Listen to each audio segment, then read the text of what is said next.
if you want to break with these imperialist forces, it's simple. We denounce the agreements. Everything starts from there. I think the example of Chad in any case is tangible. They started by denouncing the agreements. The first rays of sunlight crept over Ouagadougou, turning the city's red dust into a shimmering gold haze. On the outskirts, where the old cotton warehouses had long stood abandoned, new buildings were rising, sleek, solar-roof structures glinting like mirrors in the Sahel heat. A low hum filled the air, the sound of construction and ambition. From a makeshift viewing platform, Asha Rao squinted at the horizon. She was 37, an investment envoy from Mumbai. Tough, brilliant, and known in diplomatic circles as the woman who could turn drought into dividends. Behind her, a convoy of SUVs rumbled to a stop, carrying Burkinabe officials, journalists, and India's tricolor flags fluttering side by side with Burkina Faso's red and green.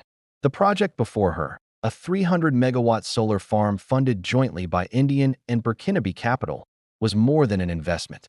It was a statement. Beside her, Minister Ibrahim Traoré, Burkina Faso's young and fiery Minister of Economic Transformation, crossed his arms and smiled. "You see, Asha," he said in lightly accented French, "they called us dreamers when we said we would power the Sahel ourselves. Now, we are exporting electricity to Niger." Asha laughed softly. "And I was told India was mad for investing here. Too unstable," they said. "Too poor, too political. But look at this, a miracle in the making." "Not a miracle," Traoré corrected her. "A partnership. That's the difference." For decades, Burkina Faso had been a footnote in West Africa's grand narratives, overshadowed by Nigeria's oil, Ghana's democracy, and ECOWAS's endless declarations. The Economic Community of West African States had promised regional integration, but instead delivered little more than summit communiques and bureaucratic red tape.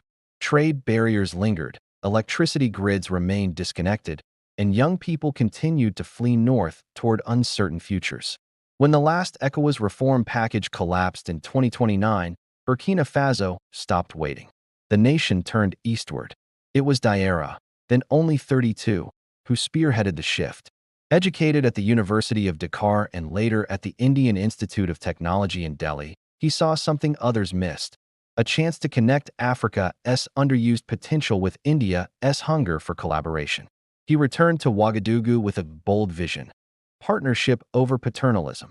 The world mocked it at first, but India listened. 2 years later, Asha's jet landed on Burkinabe soil with a delegation of engineers, agri-tech specialists, and entrepreneurs. The plan was ambitious: renewable energy, digital infrastructure, and agro-industrial zones across the Sahel.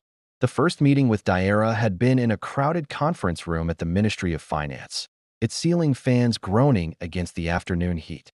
"You don't want aid?" Asha said, studying him. He shook his head. "We want autonomy. The West gave us loans with chains. ECOWAS gave us talk. We need partners who will build with us, not above us." She nodded slowly. "Then let's build." That was the beginning. By 2033, Indian-led solar farms dotted the Burkinabe landscape.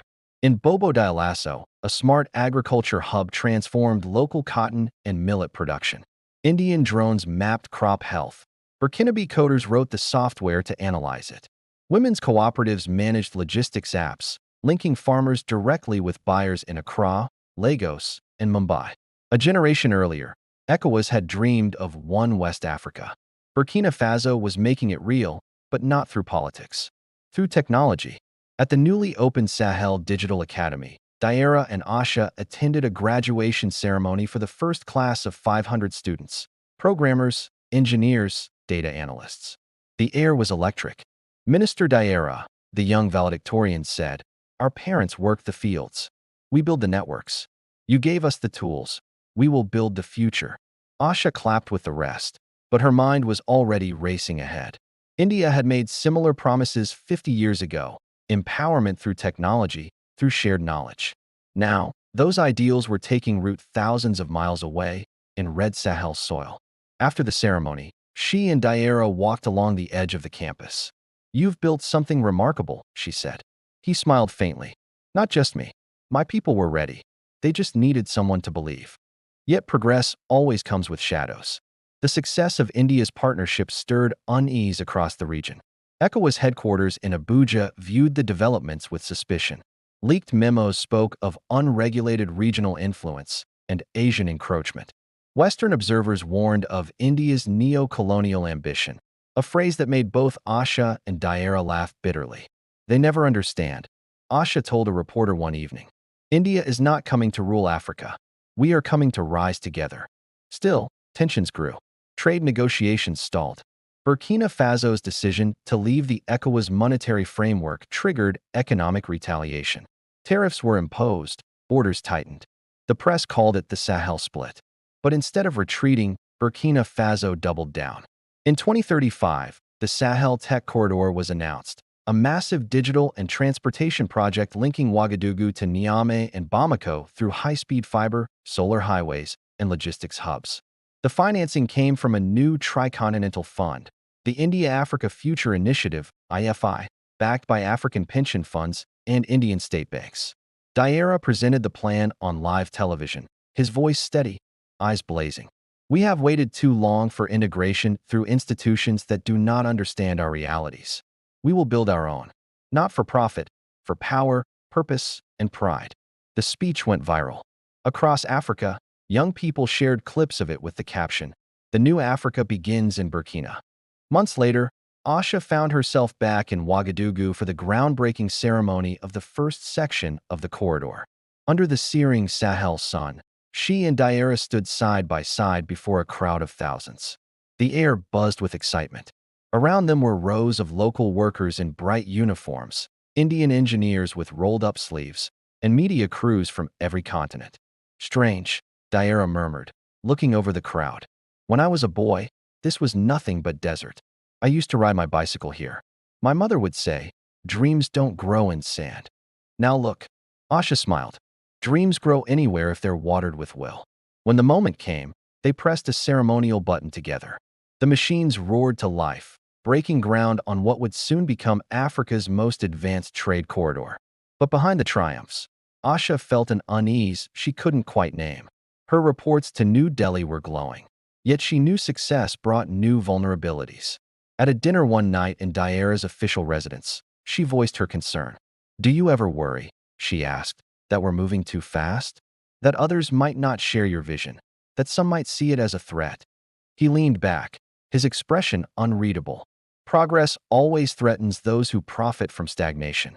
ECOWAS failed because it was built on politics. We build on purpose. She studied him, the fire in his eyes, the confidence that bordered on defiance. "And if they try to stop you?" He smiled faintly. "Then they will find that Burkina Faso is no longer alone." Indeed, it wasn't. Within 3 years, Mali, Niger, and Chad joined the Sahel Tech Corridor Initiative. Ghana and Senegal soon entered partnership talks. The dream of a Pan-Sahel economic zone began to take shape. Meanwhile, Indian companies set up research centers in Ouagadougou, focusing on desert agriculture, AI-driven irrigation, and low-cost robotics. Startups flourished. The city's skyline, once flat and dusty, now gleamed with glass towers and neon billboards in Hindi and more. By 2040, Burkina Faso had become Africa's clean energy exporter. Solar lines extended across borders, feeding grids as far west as Sierra Leone. ECOWAS, battered and divided, held emergency meetings. But their communiques were ignored. The new alliances spoke louder than old words. Asha's career flourished too.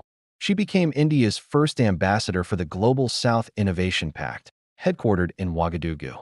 Her friendship with Daira deepened into something unspoken, mutual respect, perhaps affection, tempered by duty. One evening, after a long day of meetings, they drove together to the solar fields that had started it all. The night was cool, the stars sharp and infinite. The panels gleamed like a second sky on the ground. "Do you ever miss home?" Daira asked softly. She smiled. "Sometimes. But in a way, this feels like home too. My country and yours. Our struggles are different faces of the same story."